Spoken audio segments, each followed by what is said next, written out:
প্রিয় শিক্ষার্থী বন্ধুরা, আসসালামু আলাইকুম। আইসিটি ক্লাসে স্বাগত জানাচ্ছি। আমি সোহেল রানা। আজ আমি আবারও আপনাদের সামনে হাজির হয়েছি নতুন একটি ভিডিও নিয়ে।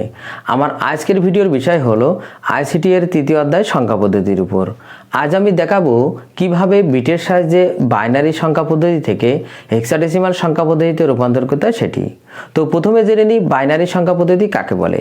যে সংখ্যা পদ্ধতিতে 0 আর 1 মাত্র এই দুটি অঙ্ক সংখ্যা লেখার জন্য ব্যবহার করা হয় তাকে বাইনারি সংখ্যা পদ্ধতি বলা হয়। আর যেহেতু এখানে দুটি অঙ্ক সংখ্যা লেখার জন্য ব্যবহার করা হয় তাই এই বাইনারি সংখ্যা পদ্ধতির বেস 2।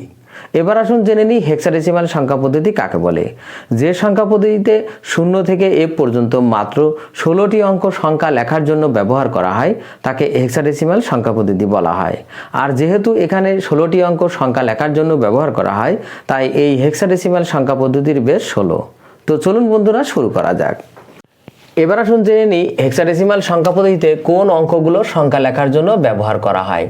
তো দেখেন এখানে হেক্সাডেসিমাল সংখ্যা পদ্ধতিতে 0, 1, 2, 3, 4, 5, 6, 7, 8, 9 এরপর A, B, C, D, E, F এই 16টি অঙ্ক সংখ্যা লেখার জন্য ব্যবহার করা হয়। এখানে দেখেন 9 পরে যে 10 না লিখে আমরা A লিখি। এরপরে 11-র পরিবর্তে B, 12-র পরিবর্তে C, 13-র পরিবর্তে D, 14-র পরিবর্তে E আর 15-র পরিবর্তে আমরা F লিখে থাকি। এখন আমরা জেনে নিই বাইনারি সংখ্যা পদ্ধতিতে কোন কোন অঙ্কগুলো ব্যবহার করা হয়। বাইনারি সংখ্যা পদ্ধতিতে আমাদের 0 আর 1 মাত্র এই দুটি অঙ্কই সংখ্যা লেখার জন্য ব্যবহার করা হয়। এবার আমাদের যেহেতু বিটের সাহায্যে বাইনারি থেকে আমরা হেক্সাডেসিমাল সংখ্যায় রূপান্তর করব তাহলে আমাদের বিট সম্পর্কে আগে জেনে নিতে হবে। তো আমরা জানি হেক্সাডেসিমালের বেস আমাদের 16 আর বাইনারির বেস 2। এখন দেখেন হেক্সাডেসিমালের এই 16 যদি আমরা ভাঙি তাহলে আমাদের 2 পাওয়ার 4 করলে 16 হয়। তো অর্থাৎ প্রতিটি হেক্সাডেসিমাল সংখ্যার বিপরীতে 4টি বাইনারি অঙ্ক হবে। অর্থাৎ বাইনারি 4টি অঙ্ক মিলে একটা হেক্সাডেসিমাল সংখ্যা হবে। এইটা আমাদের মনে রাখতে হবে। আর যেহেতু আমরা এখানে বিটের সাহায্যে এই সমাধান করব তাহলে আমাদের বাইনারি থেকে হেক্সাডেসিমাল অথবা হেক্সাডেসিমাল থেকে বাইনারি যেতে হলে আমাদের 4 বিটের সাহায্যে করতে হবে। আর বিটের ধারণাটা এরকম যে বিট আমাদের জানি 1 থেকে শুরু হবে এবং এরপরে দ্বিগুণ হতে থাকবে। তো 1 এর পরিবর্তে 2, এরপরে 2, তারপর 4, তারপরে 8, তারপরে 16, তারপরে 32 এইভাবে ডাবল হতে থাকবে। এটাই হলো বিটের নিয়ম। এরপরে পর্যায়ক্রমিক এভাবে চলতে থাকবে। 32-এর পরে 64 এরকম। তো যেহেতু আমাদের এখানে 4 বিট প্রয়োজন তার মানে আমরা এই যে 8, 4, 2, 1 অর্থাৎ 1, 2, 4, 8 এই 4 বিটের সাহায্যে আমরা এখন বাইনারি থেকে আমরা হেক্সাডেসিমাল সংখ্যায় রূপান্তর করব। তো চলুন শুরু করা যাক একটি অঙ্ক দ্বারা। প্রথমে ধরেন আমি একটি বাইনারি অঙ্ক সাজালাম। এই ধরেন আমাদের একটি বাইনারি অঙ্ক তো এই অঙ্কটিকে আমাদের হেক্সাডেসিমাল সংখ্যায় রূপান্তর করতে হবে। তাহলে আমাদের প্রথম কাজ হবে যে এই বাইনারি অঙ্ক ওই যে আগেই বলছিলাম যে প্রতিটি 4টি অঙ্কের বিপরীতে একটি হেক্সাডেসিমাল অঙ্ক বসাতে হবে 4টি অঙ্কের বিপরীতে। তাহলে আমাদের এখানে প্রথম কাজ হবে এই যে এই বাইনারি অঙ্কটাকে মানে 4টি করে একটা গ্রুপ তৈরি করা এবং গ্রুপটা শুরু হবে যদি পূর্ণ সংখ্যা হয়। যেহেতু এখানে কোনো পয়েন্ট ব্যবহার হয়নি তার মানে এটা পূর্ণ সংখ্যা, তাহলে ডান দিক থেকে শুরু হবে। তো ডান দিক থেকে 4টা সংখ্যা তৈরি করব আমরা একটা গ্রুপ, 4টি অঙ্ক নিয়ে, পরের 4টি নিয়ে আর একটা গ্রুপ। এইবার আমাদের যে কাজ সেটা হবে যে এই বিটটা আমরা আগে এখানে লিখে নেব 8, 4, 2, 1। এইবার এই যে প্রত্যেকটা গ্রুপে যে 4টি করে অঙ্ক আছে এই 4 বিটের নিচেই বসাবো। যেমন ধরেন 1, 0, তারপরে 1, 0। এবার খেয়াল রাখবেন যে আমরা জানি কম্পিউটারটার ডিজিটাল সিগনালে 0 দ্বারা অফ এবং 1 দ্বারা অন বোঝায়। এখানেও আমরা যেখানে 0 ব্যবহার হয়েছে সেই অঙ্ক বাদ দিয়ে দেবো আর যেখানে 1 লেখা হয়েছে সেই অঙ্কগুলো যোগ করে আমরা হেক্সাডেসিমাল সংখ্যায় রূপান্তর করব। যেমন ধরেন এখানে 8 এর নিচেই 1 আছে তার মানে 8 আসবে, 2 এর নিচেই 1 আছে তার মানে 2 আসবে, আর 4 আর 1 এর নিচেই দেখেন 0, এই দুটো বাদ চলে যাবে। তাহলে যেহেতু 8 এর নিচেই 1 তার মানে 8 ধরবো আমরা, 2 এর নিচেই 1, 2 ধরবো। এই 8 আর 2 আমাদের যোগ করলে হবে কত? 10 মানে 10 A। তো 10 যেহেতু আমরা 10 এর পরিবর্তে A লিখি তাহলে আমাদের এই জায়গায় আমাদের মানটা আসছে A। এবার দেখেন পরের গ্রুপটা ওই একই নিয়মে আমরা ওই বিটের নিচেই বসাই দিলাম। এখানে ওই একই নিয়ম, 0 যেখানে সেই বিট বাদ, তাহলে 1 এর নিচেই 0 1 বাদ। এরপরে দেখেন 2 এর নিচেই 1, 4 এর নিচেই 1, 8 এর নিচেই 1। এবার এই 8 4 2 আমরা যোগ করব। তো 8 4 2 যোগ করলে 8 আর 4 12 আর 2 কত 14। আর 14 পরিবর্তে আমরা এখানে কি লিখি ই। তার মানে আমাদের যে বাইনারি অঙ্কটা ছিল সেটা 1 0 1 0 1 1 0, এইটার পরিবর্তে আমরা হেক্সাডেসিমাল পেলাম এ ই। তার মানে আমাদের এখানে বেস 16 লিখতে হবে। আর একটা অঙ্ক আমরা দেখে আসি, 2 নাম্বার দেখেন 1 0 1 1 0। ধরেন এই একটা বাইনারি অঙ্ক, আমরা এখান থেকে হেক্সাডেসিমালে যাব। তো আমাদের ওই আগের মতোই আমরা 1 0 1 1 1 0।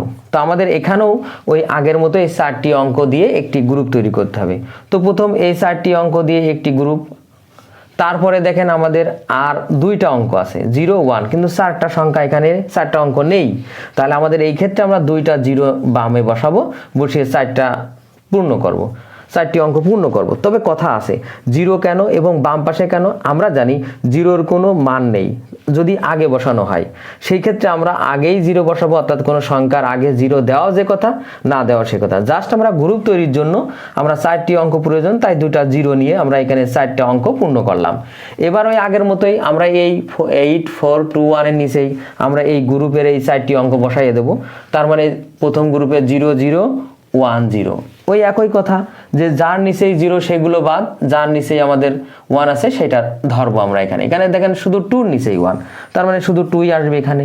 এরপরের গ্রুপে দেখেন 1 1 1 0, তার মানে 1 এর নিচেই 0 ওইটা বাদ, তার মানে 8 4 2, এই 3টা অঙ্কের নিচেই 1, তার মানে এই 3টা অঙ্ক যোগ হবে। তার মানে 8 আর 4 12 2 কত 14। তাহলে আমাদের এখানে 14-র পরিবর্তে আমরা কি লিখব আবার ই। তাহলে আমাদের এখানে অ্যান্সার আসবে 1 0 1 1 1 0, যেটা আমাদের বাইনারি সংখ্যা ছিল। আর আমরা হেক্সাডেসিমালে পেলাম 2f। এবার আসুন আমরা একটা ভগ্নাংশ অঙ্ক শিখে আসি। ভগ্নাংশ মানে পয়েন্ট দিয়ে শুরু যে অঙ্ক। ধরেন মনে করেন আমাদের এখানে 0.101101, এই ধরেন আমাদের একটি বাইনারি অঙ্ক আর সংখ্যা, আমরা যাব হেক্সাডেসিমালে। তাহলে আমাদের ওই আগের মতোই 0.10111010। তো এখানেও আমাদের 4টি অঙ্ক দ্বারা একটি গ্রুপ তৈরি করে নিতে হবে। তো মনে রাখবেন যদি ভগ্নাংশ হয় অর্থাৎ পয়েন্ট দিয়ে শুরু হয় সংখ্যা, তাহলে আমাদের বাম দিক থেকে গ্রুপ পূর্ণ করব, আমরা বাম দিক থেকে ডানে যাব। তো এখানে আমাদের দেখেন 4টা অঙ্ক পূর্ণ হয়ে গেছে, তা আমাদের এক্সট্রা 0 ব্যবহার করা লাগেনি এখানে। এবার আমাদের 8 4 2 1 আমরা বিট বসাই দিই। এবার বিটের নিচে এই 4টি অঙ্ক আমরা বসাই দিই, তার মানে 1 0 1 1। তাহলে এই আগের মতোই একই রকম, যার নিচেই 1 আছে সেটা ব্যবহার হবে, যার নিচেই 0 সেটা বাদ চলে যাবে।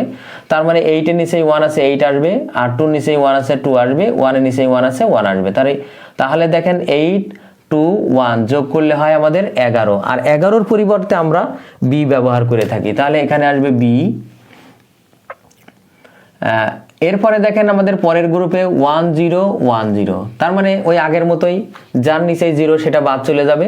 তাহলে আমাদের দেখেন 8 আসবে 2 আসবে, 1 আর 4 বাদ চলে যাবে। তো 8 আর 2 যোগ করলে 10 হয়, আর আমরা জানি 10-এর পরিবর্তে আমরা এ ব্যবহার করি, তাহলে এখানে আমাদের এ আসবে। এবার আমরা অ্যান্সার লিখি, দেখেন 0.101110, যেটা আমাদের বাইনারি সংখ্যা ছিল, আর আমরা হেক্সাডেসিমালে পেলাম BA। তবে অবশ্যই তার আগে পয়েন্ট ব্যবহার করতে হবে, যেহেতু এটা ভগ্নাংশ, এখানেও ভগ্নাংশ হবে। এবার আরেকটি অঙ্ক আমরা দেখে আসি, 4 নাম্বার দেখেন 10111। মনে করেন এই একটি ভগ্নাংশ অঙ্ক, মানে পয়েন্ট ব্যবহার হয়েছে। আমরা এটাকেও কি করব হেক্সাডেসিমালে যাব। তাহলে আমাদের এখানে দেখেন 0.10111, এই এখন এইটাও কেউ আমাদের ওই আগের মতোই 4টি অঙ্ক দ্বারা একটা গ্রুপ তৈরি করে নিতে হবে। তাহলে বাম দিক থেকে যাব, যেহেতু এটা একটা ভগ্নাংশ অঙ্ক, তাহলে বাম দিক থেকে গেলাম। এবার দেখেন এখানে মাত্র আমরা 2টি অঙ্ক পেয়েছি পরের গ্রুপে। তো তো পরের গ্রুপে যেহেতু দুটি অঙ্ক, তাহলে আমাদের 4টি পূর্ণ করতে হলে আমাদের 2টা জিরো নিতে হবে। আমরা নিলাম কেন? কারণ আমরা জানি ভগ্নাংশ অঙ্কের ক্ষেত্রে শেষে জিরোর কোনো মান নেই, সেক্ষেত্রে আমরা একাধিক জিরো বসালেও ওই একই মান থাকবে। সেজন্য আমরা শেষে জিরো দিয়ে আমরা এই 4টি গ্রুপ পূর্ণ করলাম। এখানে জিরোর কোনো মান নেই বা কোনো ভ্যালু আসবে না, জিরো নেওয়া না নেওয়া এখানে কোনো পার্থক্য আসবে না। তো আগের মতোই আমরা এই 4 বিট এই 8 4 2 1 এর নিচেই বসাই। তো দেখেন এখানেই বসাই 1 0 1 1, এখানে ওই আগের মতোই 8 এর নিচেই 1 আছে 8 আসবে, 2 এর নিচেই 1 আছে 2 আসবে, 1 এর নিচেই 1 আছে 1 আসবে। তাহলে 8 আর 2 10 আর 1 কত 11। আর 11 বলতে আমরা এখানে কি বি, তার মানে আমরা এখানে প্রথমে বি বসাবো। এরপরে দেখেন 1 1 0 0 1 1 0 0, তার মানে 1 আছে 8 এর নিচে আর 4 এর নিচে, আর 2 এর নিচেই 0 1 এর নিচেই 0, ওই দুইটা বাদ চলে যাবে। তো এখন দেখেন 8 আর 4 কত 12, আর 12 বলতে আমরা এখানে কি ব্যবহার করেছি সি, তাহলে এখানে আমাদের আসবে সি। এবার আমরা অ্যান্সার লিখি 0.101111, যেটা আমাদের বাইনারি সংখ্যা, আর আমরা হেক্সাডেসিমালে পেলাম .BC, অবশ্যই পয়েন্ট লিখতে হবে এখানে। এবার আমরা একটা পূর্ণ সংখ্যা এবং ভগ্নাংশ মিলে একটি অঙ্ক মানে সংখ্যা শিখে আসি। তো 5 নাম্বার দিয়ে আমরা শিখি 10110000। মনে করেন এইটা একটা আমাদের এই পাশে আমরা ভগ্নাংশের পরে আরো সংখ্যা দিই। এই ধরেন আমাদের আমরা এখানে একটা সংখ্যা মুছে দিই, তাহলে আমাদের সুবিধা হবে মানে বোঝাতে। দেখেন এখানে এইটা আমাদের হেক্সাডেসিমাল সংখ্যায় রূপান্তর করতে হবে। তো আমরা এই বাইনারি সংখ্যাটি আগে লিখে নিই 10110000, .1010101। তো ওই আগের মতোই আমাদের 4টি অঙ্ক দ্বারা একটি গ্রুপ তৈরি করে নিতে হবে। তো এখন দেখেন আমি একটি অঙ্ক কম লিখছিলাম, এটা একটা জিনিস শেখানোর জন্য। দেখেন খেয়াল করেন যে আমরা এখানে দেখেন পূর্ণ সংখ্যার ক্ষেত্রে আমরা ডান দিক থেকে আমরা গ্রুপ তৈরি করব, তার মানে পয়েন্ট যেখান থেকে শুরু সেখান থেকে বামে যাব। তো আমাদের দেখেন এখানে ডান দিক থেকে বামে যাব। তো আমাদের এখানে প্রথম 4টি অঙ্ক নিয়ে আমরা একটি গ্রুপ তৈরি করলাম, পরে দেখেন 3টি অঙ্ক আছে, তাহলে এই জায়গায় আমাদের 0, আমি এইটার জন্য একটি সংখ্যা মুছে দিয়েছিলাম। তাহলে এই যে 2টি গ্রুপ আমাদের তৈরি হয়ে গেল। পরের অঙ্কর ক্ষেত্রে দেখেন আমরা এই 4টি অঙ্ক ওই যে পয়েন্ট থেকে শুরু হবে ডানে যাবে, ভগ্নাংশ অঙ্কের ক্ষেত্রে বাম দিক থেকে শুরু ডানে যাবে, আর এখানে ডান দিক থেকে শুরু বামে আসবে। তো এবার দেখেন এখানে মাত্র একটি অঙ্ক আছে, তাহলে বাকি 3টি জিরো দিয়ে আমরা আরেকটি গ্রুপ তৈরি করে নিলাম। এবার আমাদের কাজ হবে কি, আমরা ওই যে এই পাশে 8 4 2 1 এর নিচে আমরা প্রত্যেকটা গ্রুপ বসাইয়ে আমরা যোগ করে মান বের করব। তো দেখেন প্রথম গ্রুপে আছে 0 1 0 1, তো 0 1 0 1, এখানে 4 এর নিচেই 1 1 এর নিচেই 1, 4 এর 1 কত 5। পরের গ্রুপে দেখেন 1 0 0 0, তার মানে শুধু 8 এর নিচেই 1, তার মানে এখানে 8 মাঝে পয়েন্ট। এবার দেখেন 1 0 1 0, তার মানে 8 এর নিচেই 1 আর 2 এর নিচেই 1, তার মানে 8 আর 2 10, 10 বলতে আমরা কি এখানে a, তাহলে এখানে আমাদের আসবে a। এরপর দেখেন 1, এরপরে 3টা 0 000, তার মানে আমাদের 8 এর নিচেই 1 আছে, তার মানে আমাদের এখানে শুধু 8 আসবে। এই হলো আমাদের। এবার আমরা অ্যান্সার লিখি 10110000.10101, যেটা আমাদের বাইনারি সংখ্যা, আর আমরা হেক্সাডেসিমালে পেলাম 58.88, এটা আমাদের হেক্সাডেসিমাল সংখ্যা। তো ছাত্রছাত্রী বন্ধুরা, আজ এ পর্যন্তই। আমার ভিডিওটি কেমন হলো অবশ্যই কমেন্ট করে জানাবেন। যদি ভিডিওটি ভালো লেগে থাকে অবশ্যই ভিডিওতে একটি লাইক দেবেন। এছাড়াও অন্যান্য বন্ধুদের দেখার সুযোগ করার জন্য অবশ্যই ভিডিওটি শেয়ার করবেন। সবাইকে ধন্যবাদ। আল্লাহ হাফেজ।